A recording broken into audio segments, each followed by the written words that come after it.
मेरे प्यारे दोस्तों नमस्कार। मैं अजय कुमार आप सभी का एटीएम क्लासेस में स्वागत करता हूं। मैं आज जूनियर सहायक अध्यापक की जो वैकेंसी आई है उसका मैथ का मैं आज 15 क्वेश्चन आप लोगों को मॉडल पेपर सॉल्व कराऊंगा। कितना क्वेश्चन? 15 क्वेश्चन। मैथ का 15 क्वेश्चन हम आपको मैथ का 15 क्वेश्चन सीरीज़ लेकर के आएंगे। 15 क्वेश्चन डेली एक मॉडल पेपर कराएंगे। क्यों 15 को? हम 15 से ज़्यादा 20-25 भी करा सकते थे, लेकिन टाइम ज़्यादा, छोटा छोटा वीडियो बनाएंगे, कम समय में आप लोगों को ज़्यादा मटेरियल देने की कोशिश करें। ठीक है। आप मेरे प्यारे दोस्तों आप ये देखिए, मैंने इस पूरा का पूरा सिलेबस दे रखा है। आप सिलेबस को देख सकते हैं। ये क्योंकि मैथ का करा रहे हैं तो मैथ का सिलेबस आप देख लीजिए पूरा क्या क्या दिया गया है। ये पूरा मैथ का सिलेबस है। ठीक है। अनुपात, समानुपात, प्रसरता, लाभांश, साधारण ब्याज, चक्रवृद्धि ब्याज। ठीक है। सांख्यिकी भी दिया गया है, पाई चार्ट भी दिया गया है, मेंसुरेशन भी है, घातांक भी, त्रिकोणमिति भी। तो तमाम चीज़ें इसमें दी गई हैं। आपको इस सिलेबस के अकॉर्डिंग अपनी पढ़ाई करनी है। अब हम क्वेश्चन की तरफ बढ़ते हैं। क्वेश्चन नंबर पहला है। क्वेश्चन पहला है मेरे प्यारे दोस्तों कि कोई त्रिभुज है, कोई त्रिभुज है। इस त्रिभुज की जो भुजाएं हैं 41, 15 और 28 सेंटीमीटर। तो इस त्रिभुज का क्या निकालना है? क्षेत्रफल आपको निकालना है। तो इस त्रिभुज का क्षेत्रफल निकालने के लिए आपको पता है हीरो फार्मूला। कौन सा फार्मूला? Hero formula. Hero formula area के लिए क्या होता है? Under root S S minus A S minus B S minus C. अब ए बी सी क्या है? ए बी सी भुजाओं की लंबाई है। क्या है? भुजाओं की लंबाई है। और यस क्या है? अर्ध परिमाप है। क्या है मेरे प्यारे दोस्तों? अर्ध परिमाप है। तो अर्ध परिमाप निकालने के लिए S equals to A plus B plus C by 2। तो अब अर्ध परिमाप निकालने के लिए क्या करना होगा? S equals to 41 plus 28 plus 15 by 2। तो कितना? 8 5 13 1 14। ठीक है। और हासिल 1 3 4 3 7 1 8 बट्टा 2 84 बट्टा 2 मतलब 42। इसका जो हाफ सेमी पेरीमीटर आ गया यस इक्वल्स टू 42 आ गया। अब आपको क्या करना होगा? आपको फार्मूले में रखना होगा area equals to under root S 42 minus 41 into 42 में से 28 दूसरी भुजा और 42 में से 15 घटाइए। ठीक है। अब यहाँ से निकालिए 42 गुना ए 1 गुना और 42 में से 28 निकालेंगे तो क्या होगा? 30 और 14 होगा गुना यहाँ पर 27 होगा। अब इसको जब हम पूरा इसको सॉल्व करेंगे तो सॉल्व करने के बाद हमारा आएगा, देखिए यहाँ से हम देखते हैं 6 गुना में 7 गुना में 7 गुना में 2 9 गुना में 3। तो यहाँ से निकालेंगे, यहाँ से आएगा 7 गुना 2 गुना 3 गुना 3 3 त्रिका 9 9 14 9 126 वर्ग सेंटीमीटर। तो हमारा जो परिमाप निकल के आया वो कितना निकल गया? 126 वर्ग सेंटीमीटर। तो इसका जो राइट आंसर होगा वो क्या होगा? सी इज़ राइट आंसर। ठीक है। मैंने क्या किया आपको पता होना चाहिए। आपको दिया गया है कि एक त्रिभुज है, उस त्रिभुज की भुजाओं की लंबाई, तीनों भुजाओं की लंबाई दी गई है। अब इसमें हीरो फार्मूला आपको पता होना चाहिए। Hero formula A equals to under root S S minus A S minus B S minus C. A B C क्या है? लेंथ ऑफ साइड्स, भुजाओं की लंबाई है। S equals to semi perimeter मतलब अर्ध परिमाप है। अर्ध परिमाप का फार्मूला क्या होता है? अर्ध परिमाप इक्वल्स टू तीनों भुजाओं का योग बटे 2। तो यहाँ से जब हम यह सेमी पेरीमीटर निकालेंगे तो 42 सेंटीमीटर आ गया। अब हम इसको फार्मूला में रख देंगे तो 42 into 42 minus 41 into 42 minus 28 into 42 minus 15। इसको सॉल्व करेंगे तो सॉल्व करने के बाद जो हमारा फाइनल आंसर आएगा 126 वर्ग सेंटीमीटर आएगा। ठीक है। इसमें कुछ ज़्यादा बताने की ज़रूरत नहीं थी, सिर्फ आपको हीरो फार्मूला याद करना था। नेक्स्ट क्वेश्चन है। नेक्स्ट क्वेश्चन कह रहा है कि एक समबाहु त्रिभुज की भुजा 6 अंडर रूट 3 सेंटीमीटर है, तो त्रिभुज का क्षेत्रफल ज्ञात कीजिए। जब मेरे प्यारे दोस्तों समबाहु त्रिभुज की बात करती है, ए बी मतलब सारी भुजाएं इक्वल है। जिसको बोलेंगे इक्विलेटरल ट्रायंगल। तो इसका जो फार्मूला होता है √3/4 ए स्क्वायर। ए स्क्वायर का मतलब हुआ भुजा का स्क्वायर। तो अब यहाँ पर हम रख देंगे √3/4 इंटू 6√3 का स्क्वायर। जब इसको करेंगे √3/4 इंटू 36 इंटू 9, अब यहाँ से 9 तो यहाँ से आ जाएगा 27√3, क्या आएगा सेंटीमीटर स्क्वायर, या इसी को कहेंगे वर्ग सेंटीमीटर। तो right answer B is right answer. इसमें किया क्या हमने, आपको पता है इक्विलेटरल ट्रायंगल में समबाहु त्रिभुज तीनों भुजाएं बराबर होती हैं और इसका जो फार्मूला होता है इसके क्षेत्रफल का √3/4 ए स्क्वायर होता है। अब ए के स्थान पे रख दिया, सॉल्व कर दिया तो ये पूरा का पूरा आंसर हमारा निकल करके आ गया। नेक्स्ट क्वेश्चन है, नेक्स्ट क्वेश्चन में कह रहा है कि एक समबाहु त्रिभुज की भुजा इतना है तो उसका क्षेत्रफल कितना होगा। सेम क्वेश्चन आप सॉल्व करिए तो देखिए फार्मूला इन साइड का स्क्वायर, तो हमने रख दिया √3/4 इंटू 4√3 का स्क्वायर। तो √3/4 इंटू 4 इंटू 4 इंटू 3, 4 से कट गया, 12√3 आ गया। तो जो आंसर निकल के आया वो ए इज़ राइट आंसर। कौन सा, A option is right answer. तो कितना निकल के आया 12√3। उसी फार्मूले से मैंने सॉल्व किया, सॉल्व करने के पश्चात हमारा जो इक्विलेटरल ट्रायंगल का जो एरिया निकल के आया 12√3 निकल के आया। नेक्स्ट क्वेश्चन है, यदि किसी वर्ग के विकर्ण की लंबाई 6√2 सेंटीमीटर हो तो इसका क्षेत्रफल कितना होगा। यदि कोई वर्ग है, इस वर्ग के जो विकर्ण अगर डायगोनल की लंबाई हमारा दी गई है, ठीक है, तो आपसे एरिया पूछ रहा है, किसका, स्क्वायर का एरिया पूछ रहा है। डायगोनल के टर्म में जो एरिया का फार्मूला होता है वो d² / 2 होता है, d² / 2 होता है। वैसे जो स्क्वायर का वर्ग के क्षेत्रफल का जो फार्मूला होता है वो साइड का स्क्वायर होता है जब भुजा के टर्म में हमें क्षेत्रफल निकालना होता है। तो इस तरह से आपको d की वैल्यू पता है 6√3, तो आपको एरिया निकल के आएगा 6√3 का स्क्वायर बाई 2। तो यहाँ से निकल के आएगा 36 गुना में 3/2, 18। तो 18 तिहाई 54 वर्ग सेंटीमीटर, ठीक है। तो 18 तिहाई 54, सॉरी कहीं गड़बड़ हो गया क्या, 18 36 54, देखिए कहीं गड़बड़ होगा, 36 सही तो है, क्या गलत हो रहा। जो फार्मूला होता है इसमें कह रहा है कि किसी वर्ग के विकर्ण की लंबाई इतना है तो इसका क्षेत्रफल ज्ञात कीजिए, ठीक है। तो क्षेत्रफल का जो फार्मूला होता है वो होता है हमारा, ये 2 है न कि 3 है, ठीक है, ये √2 है, तो गलत मैंने लिखा, √2 है, तो आंसर आ जाएगा 36 आ जाएगा। जब यहाँ पे होगा तो 18 दूना 36, 2 2 से कट जाएगा, तो कितना आ जाएगा 36 आ जाएगा, 36 राइट आंसर, 36 वर्ग सेंटीमीटर। देखिए यहाँ पे जब सॉल्व करेंगे, क्योंकि ये 6√2 है न कि 6√3 है, ठीक है, अब सही है।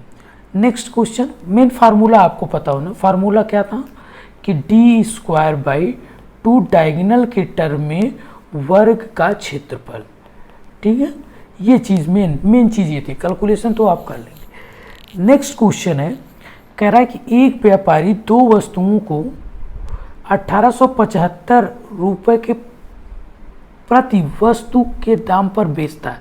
मतलब 2 वस्तु है, एक वस्तु ये है और दूसरी वस्तु ये, जो विक्रय मूल्य है SP1 है और SP2 है, वो 1875 रुपये में बेचता है। कितने रुपए में बेचता है, 1875। पहली वस्तु को 25% के लाभ पर बेचता है और दूसरी वस्तु को 25% की हानि पर बेचता है। तो आपसे पूछ रहा है कि इस पूरे प्रक्रम में कितने रुपए की हानि हुई। तो मेरी प्यारे दोस्तों आप बताइए, पहली वस्तु का एसपी दिया है, दूसरी वस्तु का एसपी दिया है, और 25% के लाभ पर ये बेचा जाए, 25% की हानि पर ये बेचा जाता है। अब आप बताइए, आपको एक चीज़ पता होना चाहिए कि जब हमें एसपी पता है तो आप बताइए हम सीपी नहीं निकाल लेंगे? निकाल लेंगे। अगर इसकी हम CP1 की बात करें तो CP1 की बात करें तो कैसे निकलेगा? देखिए इधर आइए थोड़ा, देखिए इसको इरेज करते हैं। आपको पता है, पता क्या, देखिए कि आपको 125% की वैल्यू, क्योंकि लाभ पे बेच रहा है, 1875 रुपये है। तो आप बताइए 100% की वैल्यू कितनी होगी? 100% की वैल्यू होगी 125 गुना में 100। अब यहाँ से काटिए, 25 पच्चे और 25 चौका, 5 तें 15, 5 सते और 5 पचे, तो 375 गुना में 4, तो करेंगे 5 चौक 20, 7 चौक 28, 2 30, 4 तें 12, 3 15, 1500 रुपये क्या आ गया? CP1 पहली वस्तु का क्रय मूल्य आ गया, पहली वस्तु का क्रय मूल्य आ गया। CP1 आ गया 1500 रुपये। अब देखिए CP2 निकालना है हमें। अब हम CP2 निकालेंगे। आपको ये चीज़ पता है, अच्छा क्रय मूल्य, क्योंकि क्रय मूल्य CP2 मैंने, क्योंकि 100% ही प्रत्येक वस्तु को जो क्रय मूल्य होगा वो 100% ही माना जाता है, ठीक है। अब दूसरी चीज़ देखिए, CP2 कैसे निकालेंगे? आपको पता है कि 75, क्योंकि 25% हानि पे बेची जाए, 75% की वैल्यू 1875 है, तो 100% की वैल्यू निकालनी है, तो 100% की वैल्यू जो निकल के आएगी 75 × 100। अब 25 चौका 100, 25 ત્યાં, 3 छक 18, 3 दूना 6, 3 पचे 15। अब इस 625 का 4 से गुना करिए, 5 चौक 20, 4 दूना 8, 2 10 आंसी लगा, 4 6 चौका 24, 1 25। तो जो CP2 निकल के आया मेरे प्यारे दोस्तों, वो निकल के आया 2500 रुपये। अब टोटल इन दोनों वस्तुओं को खरीदने में कितना CP है, मतलब कितना क्रय मूल्य है, कितना खरीदने में कितना पैसा लगा, तो दोनों को जोड़ देंगे, 1500 प्लस 2500, ये कितना आ जाएगा? 4000 रुपये आ जाएगा। ये दोनों वस्तु को खरीदने में जो पैसा लगा वो कितना लगा? 4000 रुपये लगा। और आप बताइए प्रत्येक वस्तु को 1875 में बेच रहा है, तो इसका मतलब हुआ दोनों वस्तु को बेचने पर जो SP टोटल होगा तो कितना होगा? 1875 × 2, तो कितना होगा? 5 दूना 10, 7 दूना 14, 15, 8 दूना 16, 17, 2 1 3, 3 750। मतलब क्रय मूल्य इतना है और विक्रय मूल्य इतना है, तो हानि क्या होगा? हानि होगा। हानि कितना होगा? क्रय मूल्य माइनस विक्रय मूल्य, घटा देंगे तो 250 रुपये ये हानि निकल के आ गई, ठीक है। ये मैंने किया क्या, एक बार पुनः मैं बताता हूँ। आपको कह रहा है कि एक व्यापारी दो वस्तुओं को, प्रत्येक को 1875 रुपये में बेच रहा है, मतलब एक वस्तु को भी 1875 और दूसरी वस्तु को भी 1875। पहली वस्तु को 25% के लाभ पर बेचता है और दूसरी वस्तु को 25% की हानि पर बेचता है। तो आपको बताना है कि इन प्रक्रिया में इसको कितनी हानि होती है, ठीक है। अब आप बताइए, इसमें तो मुझे पता नहीं कि पहले वस्तु का क्रय मूल्य कितना। अगर हमें पता चल जाए कि वस्तु का क्रय मूल्य कितना है और टोटल विक्रय मूल्य कितना है, तो इन दोनों प्रक्रम से हम ये बता सकते हैं कि हानि हुआ या लाभ हुआ, और कितना हानि हुआ कितना लाभ हुआ। तो हमने 100% पर, क्योंकि प्रत्येक वस्तु का जो क्रय मूल्य होता है वो 100% पे निकाला जाता है, तो क्योंकि 25% के लाभ पर 25% के लाभ पर बेचा जा रहा है, इसका मतलब 125% की वैल्यू 1875 है, तो 100% की वैल्यू निकाल लिए, तो CP1 की जो वैल्यू निकल के आई वो 1500 निकल के आई। उसके बाद CP2 जो है, अब देखिए 1875, क्योंकि 25% की हानि पर बेचा जा रहा है, इसका मतलब हुआ कि 75% की क्या होगी, 75% का जो वैल्यू है वो 1875 है, तो 100% की वैल्यू मतलब जो क्रय मूल्य निकल के आएगा वो 2500 रुपये। तो टोटल जो क्रय मूल्य होगा 1500 प्लस 2500 4000। अब आपको ये पता है कि एक वस्तु 1875 रुपये में बेची जाती है, तो दोनों वस्तु कितने में बेची जाएगी, तो 3750 रुपये में। अब क्योंकि बेची 3750 में जा रही और खरीदी 4000 में जा रही, तो इसको होगा क्या, हानि। और वो हानि कितना होगा, क्रय मूल्य माइनस विक्रय मूल्य, जो कि निकल के आया 250 रुपये। ठीक है, तो इसका जो करेक्ट आंसर होगा बी इज राइट आंसर। मैं उम्मीद करता हूँ कि आपको ये सारे के सारे प्रोसीजर आपको समझ में आए होंगे। नेक्स्ट क्वेश्चन में कह रहा है कि एक दुकानदार ने 30 किग्रा चावल 70 रुपये प्रति किलोग्राम की दर से और 20 किग्रा चावल 70.75 रुपये प्रति किग्रा की दर से खरीदा। ठीक है, यदि वह दोनों प्रकार के चावलों को मिला देता है और 80 रुपये प्रति किग्रा के दर से बेचता है, तो उसका लाभ ज्ञात कीजिए। आप बताइए, पहले तो वह कितने रुपए में टोटल वह कितने रुपए में खरीदा और टोटल वह कितने रुपए में बेचा, ये मुझे पता हो जाए तो उसको कितने रुपए का लाभ होता है या कितने रुपए की हानि होती, ये निकल जाएगा। आप बताइए, 70 रुपये जो चावल है वो 70 रुपये पर किलोग्राम, जब 70 रुपये पर किलोग्राम से 70 रुपये केजी,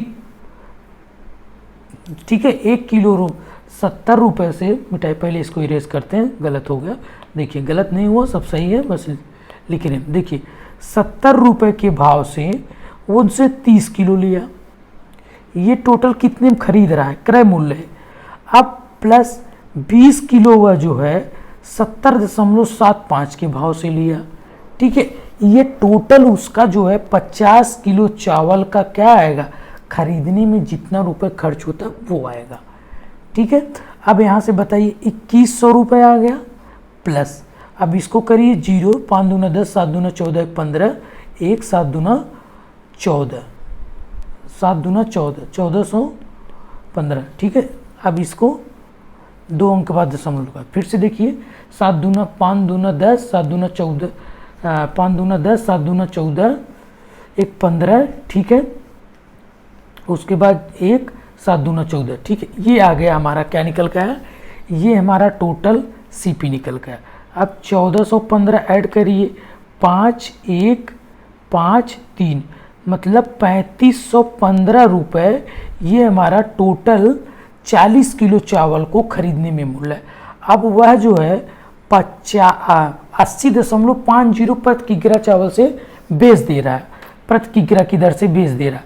तो अब बताइए 50 गुना में 80.50, ये विक्रय मूल्य होगा, टोटल विक्रय मूल्य होगा। अब इसको बेचने में कितना पैसा उसको मिल रहा है, तो बताइए 0 5 5 25, ठीक है, और 2 8 5 40, 2 अंक बाद दशमलव, तो ये इतना आ गया 4025 रुपया, इसका क्या निकल का है, सीपी है। तो उसको लाभ कितना हो रहा, बेचा तो इतने, खरीदा इतने को। तो अब देखिए इसको क्या करेंगे, हम करेंगे क्या, आपको लाभ क्योंकि ज़्यादा हो रहा है, क्योंकि बेच रहा है ज़्यादा में, इसलिए उसको क्या होगा, लाभ होगा। अब लाभ कितना होगा, 4025 में 4025 में 3515 घटा देंगे तो 0 1 5, तो कितना रुपए आया, 510 रुपये इसका क्या निकल के आया, प्रॉफिट निकल के आया, लाभ निकल के आया। ठीक है, इसमें कुछ नहीं किया मैंने, सिर्फ क्या किया है कि 30 किलो चावल खरीदने में कितना पैसा लगा और 20 किलो चावल खरीदने में कितना, तो टोटल चावल खरीदने में जो उसका पैसा लगा वो, और टोटल जो है बेचने में कितना उसको पैसा मिलता वो। तो जब आपको क्रय मूल्य पूरा पता हो गया और विक्रय मूल्य टोटल पता हो गया, तो आप लाभ या हानि आसानी से निकाल लेंगे। ठीक है, वही मैंने यहाँ पर किया हुआ है। टोटल पहले मैंने निकाल लिया, पहले टोटल मैंने क्या निकाला, टोटल निकाल लिया, क्रय मूल्य निकाल लिया, उसके बाद 80.50 रुपया प्रति किग्रा की दर से बेचता है, तो 50 की किलो कितने में बेचेगा वो, तो 4025 रुपये में बेचेगा, और उसका मैंने घटा दिया, तो जो उसका लाभ निकल के आया वो 510 रुपये निकल के आया। नेक्स्ट क्वेश्चन है एक टेप रिकॉर्डर 10% के लाभ पर 935 रुपये में बेचा जाता है, यदि वह 835 रुपये में बेचा जाता है तो वास्तविक हानि कितनी होती। ठीक है, अगर वह 10% के लाभ पर बेचा जाता है 935 रुपये में, ठीक है, ये प्रॉफिट पे बेचा जाता, मतलब 110% की जो वैल्यू है वो 935 है। तो मैंने क्या निकाल दिया, पहले इसका क्रय मूल्य निकाल लिया। क्या निकाल लिया? क्रय मूल्य निकाल लिया। इसका मतलब मैं 100% की वैल्यू निकाल लेता हूँ। 100% की जो वैल्यू आएगी वो 110 गुना 110 बट इंटू 100। अब ये कैंसिल हो गया। अब 11 × 88, 11 × 5 = 55, 0 850 रुपये। 850 रुपये मेरे प्यारे दोस्तों इस वस्तु का टेप रिकॉर्डर का क्या निकल के है? टेप रिकॉर्डर का जो है ये क्या निकल के है? सीपी निकल के है 850 रुपये। अब उसके बाद कह रहा है कि यदि वह 835 रुपये में बेचता, वास्तव में वस्तु का जो क्रय मूल्य है वो 850 रुपये है, लेकिन अगर उसको जो बेचता वो 835 रुपये में बेच देता तो क्या होगा उसको? भाई खरीदे हैं 850 रुपये, बेच रहे हैं 835 रुपये में, तो उसको क्या होगा? हानि होगा। और कितनी रुपए की हानि होगी? 850 - 835 = 15 रुपये की हानि। ठीक है, एक बार पुनः मैं बताता हूँ, देख लीजिए क्या कह रहा है इसमें। मैं जो बता रहे हैं देखिए, कह रहा है कि एक टेप रिकॉर्डर 10% के लाभ पर 935 रुपये में बेचा जाता है और वह 835 रुपये पर, यदि वह 835 रुपये में बेचा जाता तो वास्तविक हानि होती। तो पहले मैंने बता दिया कि 10% के लाभ पर जब बेचा जाता है 135 रुपये में, तो मतलब 110% की जो वैल्यू है 935 रुपये। तो आप पहले इसका क्या निकाल लीजिए? क्रय मूल्य निकाल लीजिए, मतलब 100% की वैल्यू निकाल लीजिए। 100% की जो वैल्यू निकल के आई वो 850 रुपये निकल के आई। 850 ही हमारा क्या निकल के आया? ये 850 हमारा क्रय मूल्य निकल करके आया है। अब जब हमें टेप रिकॉर्डर का क्रय मूल्य पता हो गया कि वो सीपी 850 रुपये है और एसपी 835 रुपये में वो बेची जाती है, तो बताइए हमारा जो विक्रय मूल्य है वो क्रय मूल्य से कम है, इसका मतलब हानि हो रहा है। और हानि कितना होगा? 850 क्रय मूल्य माइनस विक्रय मूल्य। 850 में जब 835 घटाएंगे तो 15 रुपये हमारा क्या हो रहा? हानि हो रहा। नेक्स्ट क्वेश्चन की तरफ बढ़ते। नेक्स्ट क्वेश्चन में कह रहा है कि अरुण कंप्यूटर बेचने के लिए उसकी कीमत पर 20% लाभ के आधार पर अंकित कर देता है और उसे 15% की छूट पर बेच देता है, तदनुसार अरुण का शुद्ध लाभ कितना होगा? कोई कंप्यूटर है, इस कंप्यूटर को जो अरुण है उसको पहले 20% के लाभ पर अंकित करता है, पुनः जो है 15% की छूट देता है। मैं मान लेता हूँ कि जो सीपी है वो कितना है? 100 रुपये।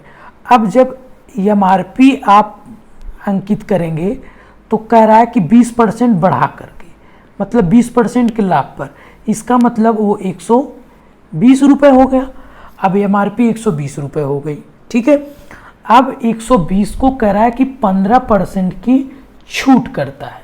15% की छूट करता है, मतलब वह कितने में बेचता है? 120 गुना 75% पे बेचता है बटे 100, तो कट गया। अब 5 15 25 75, 5 दूना 10, अब ये आ गया 6। ठीक है, कितना होगा? ठीक है, सही काटे कि नहीं? 120 85 होगा दोस्त, ये 85 होगा, अभी गलत हो जाता सब। ठीक है, यहाँ देखिए मैंने गलत लिख दिया। मैंने गलत क्या लिखा? देखिए 15% पे बेच रहा है, इसका मतलब 15% छूट दे रहा है, इसका मतलब वो 85% पर बेच रहा है। 120 का 85% इन बटे 100, 100 और 17 बचे 75 और 5 कितना होगा? 5 दूना 2 6, 17 छक्का 102, 102 रुपये आ गया। अब 100 रुपये से वह वस्तु 102 रुपये में बेची जा रही, इसका मतलब उसका लाभ कितना हुआ? 2 रुपये का उसका शुद्ध लाभ हो रहा है, क्यों? क्योंकि 100 रुपये की चीज़ 102 रुपये में बेची जा रही। इसका मतलब जो उसका लाभ हुआ वो 2 रुपये होता है। फिर से मैं समझाता हूँ। कोई मैंने मान लिया कि वह वस्तु 100 रुपये की है, अब वह 20% के लाभ पर MRP अंकित की जाती है। तो 100 रुपये का जो 20% बढ़ा करके कर रहा है, तो 100 का 20% कितना हो जाएगा? बटा 100, तो आ जाएगा कितना? देखिए 20 रुपये, मतलब 100 रुपये का 100 रुपये में 20 रुपये ऐड होगा तो कितना हो जाएगा? 120 होगा। अब 120 को जब 15% की छूट पे बेचा जा रहा है, इसका मतलब हुआ 120, इसका मतलब हुआ 120 जब 15% की छूट पे बेचा जा रहा है, इसका मतलब वो 85% पे बेचा जा रहा है। इन बटे 100 काट दिया, 17 पचे 85 और 5 दूना 2 6, 17 गुना में 6, 17 छक्का 102। मतलब 100 रुपये की जो वस्तु थी वो फाइनली 102 रुपये में बेची जा रही है। इसका मतलब हुआ उस वस्तु में 2 रुपये का लाभ हो रहा है। यही फाइनल उसमें समझना था। ठीक है, नेक्स्ट क्वेश्चन है। नेक्स्ट क्वेश्चन में कह रहा है कि एक जूता बेचने वाली कंपनी ने एक दिन में 10,000 रुपये में 50 जोड़ी जूते बेचे और प्रत्येक जोड़ी की कीमत इतने रुपए थी।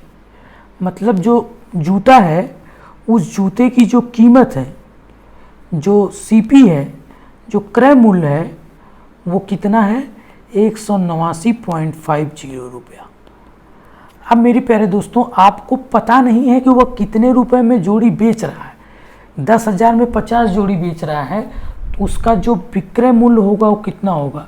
10,000 बटे 50, तो कितना होगा? 200 रुपये। अब बताइए, और कितनी जोड़ी जूते हैं? 50 जोड़ी जूता है। अब बताइए, कोई वस्तु 200 रुपये में बेची जाती है और उसका क्रय मूल्य 189.50 है, तो उसका लाभ कितना होगा?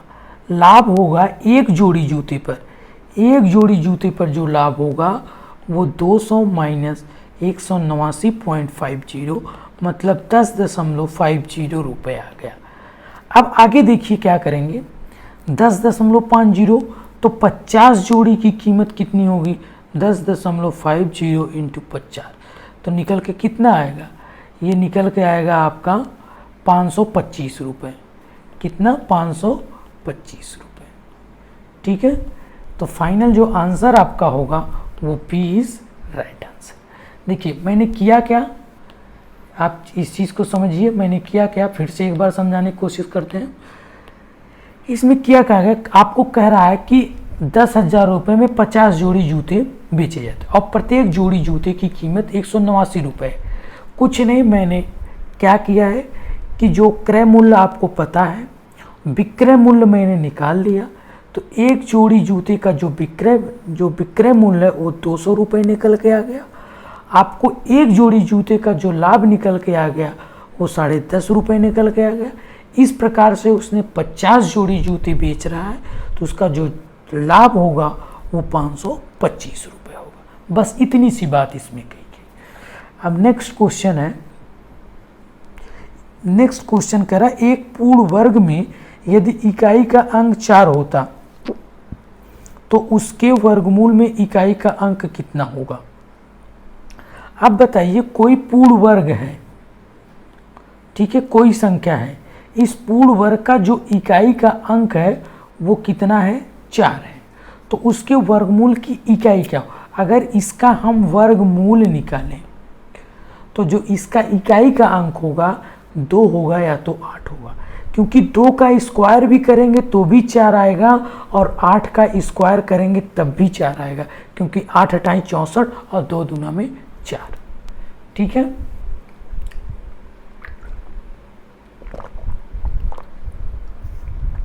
बात इतना समझे कि नहीं? क्योंकि 2 4, क्योंकि इकाई के स्थान पे 2 है, 4 है, तो 2 का स्क्वायर करेंगे तब भी 4 आएगा और 8 का स्क्वायर करेंगे तब भी 4 आएगा। मतलब उसके इकाई का जो डिजिट होगा वो 2 या 4 होगा। ठीक है, नेक्स्ट क्वेश्चन, इसका जो राइट आंसर होगा वो C is right answer. Sorry, next question, next question है, निम्नलिखित संख्याओं में से कौन सी संख्या पूर्ण वर्ग नहीं है। अच्छा, किसी भी पूर्ण वर्ग संख्या का इकाई के स्थान पर या तो 0 होगा, या तो 5 होगा, या तो 4 होगा, या तो 6 होगा, या तो 1 होगा। ठीक है, 9 होगा कि नहीं होगा? बिल्कुल होगा, 9 होगा। 7 होगा कि नहीं होगा? नहीं होगा। तो ये अगर अंक आते हैं तो आप समझ लीजिए पूर्ण वर्ग है। लेकिन अगर इकाई के अंक स्थान पर कितना आता है, अगर आ जाता है 2 आ जाए, 7 आ जाए, तो आप ये सोचिए कि वो संख्या होने का कम चांस है। क्या है? कम चांस है। 2 और 7 आ जाए, इवन 8 भी अगर कहीं आता है, 8, तब आपको चेक करना पड़ेगा इकाई के अंक, वो पूर्ण वर्ग नहीं होगा। अब देखिए इकाई का अंक 6 है, तो 6 ताक 36, 6 और 4 चौक 16। जब 4 का स्क्वायर करेंगे तब भी 6 आएगा, और 6 का स्क्वायर करेंगे तब भी। इसका मतलब है किसी न किसी संख्या का पूर्ण वर्ग हो सकता है। और ये भी 2 और 8 का होगा, हो सकता है। ये भी 2 और 8 का, सॉरी यहाँ 2 8 नहीं 6 है ना, तो 6 का इकाई अंक 6 या 4 हो सकता है, ये भी हो सकता है। लेकिन 2 इकाई अंक 2 दिया गया है, और 2 किसी भी संख्या का स्क्वायर 2 नहीं होता है, इसलिए यही राइट आंसर होगा। आप इस बात को समझ लीजिए, क्योंकि ये आपको पता होना चाहिए कि किसी भी संख्या का स्क्वायर करने पर इकाई का अंक 2 नहीं होता है। इसलिए ये जो 23,832 है, ये किसी भी संख्या का स्क्वायर नहीं है। तो राइट आंसर निकल के आया, D is right answer. Next question है, नेक्स्ट क्वेश्चन कह रहा है कि cos थीटा, जो cos थीटा की वैल्यू है वो 35/37 है। तो आपको cot थीटा की वैल्यू निकालनी है। तो आपको मेरे प्यारे दोस्तों, आपको एक बात पता होनी चाहिए कि जो इसको मैंने थीटा मान लिया, ठीक है, इसको थीटा मान लिया। अब अगर हम इसको थीटा मान लिए तो आप बताइए cos थीटा जो होता है 35/37, ठीक है। मतलब ये आधार जो हो, सॉरी ये कट करिए, हटाइए, फिगर मैंने गलत बना दिया। देखिए ये क्या हो गया, आपका राइट एंगल ट्रायंगल हो। अगर मैंने इसको थीटा कह दिया तो जो 35 और 37 मतलब आधार बटा कर्ण, तो जो लंब होगा वो 12 निकल के आएगा पाइथागोरस थ्योरम से। तो अब बताइए आपको निकालना क्या है, कॉट थीटा। अब कॉट थीटा का मान क्या होता है, कॉट थीटा इक्वल्स टू आधार बटा लंब। क्या होता है, आधार बटा लंब। तो आधार कितना है 35/12। तो क्या निकल गया 35/12 इज राइट आंसर। ठीक है, ठीक है। तो इसका जो राइट आंसर निकल गया B is right answer. Next question कह रहा है कि यदि sine theta plus sine 5 theta equals to sine 3 theta और थीटा की वैल्यू जो है 0 से 90 के बीच में है, तो थीटा का मान डिग्री में निकालिए। अब आपको ये इक्वेशन दी गई है, sine theta plus sine 5 theta equals to sine 3 theta. आपको मेरे प्यारे दोस्तों एक फार्मूला पता होना चाहिए, sine C plus sine D equals to 2 sine C plus D by 2 into cos C minus D by 2। ये फार्मूला आपको पता होना चाहिए। अब इसमें जब इस फार्मूले को हम लगाएंगे तो 2 sign theta plus 5 theta by 2 into cos, अब यहाँ से घटाइए तो आएगा 4 थीटा बाई 2 इक्वल्स टू, यहाँ पे इक्वल्स टू निकल कर आएगा साइन 3 थीटा। अब देखिए 2 साइन, अब 3 theta into cos 2 theta equals to sine 3 theta. अब ये इधर चला जाएगा तो ये क्या हो जाएगा 2 cos 2 theta equals to sine 3 theta upon sine 3 theta equals to 1। तो 2 कास 2 थीटा इक्वल्स टू 1 आ गया। अब कास 2 थीटा इक्वल्स टू 1/2। अब बताइए 2 थीटा इक्वल्स टू 60 डिग्री और थीटा इक्वल्स टू 30 डिग्री। तो जो राइट आंसर निकल के आएगा वो ए इज़ राइट आंसर। मैंने कुछ नहीं किया, सिर्फ इस फार्मूले को अप्लाई कर दिया है, sine C plus sine D का फार्मूला अप्लाई कर दिया है। ये फार्मूला अप्लाई करने के बाद डायरेक्ट मैंने, आपको पता होना चाहिए cos 60 की जो वैल्यू होती है 1/2 होती है, और साइन 60 की जो वैल्यू होती है वो कितना होती है, √3/2 होती है। तो ये चीज़ आपको पता होना चाहिए। नेक्स्ट क्वेश्चन है, नेक्स्ट क्वेश्चन ये आपको ट्रिग्नोमेट्री में क्या करना है, आपको सरल करना है।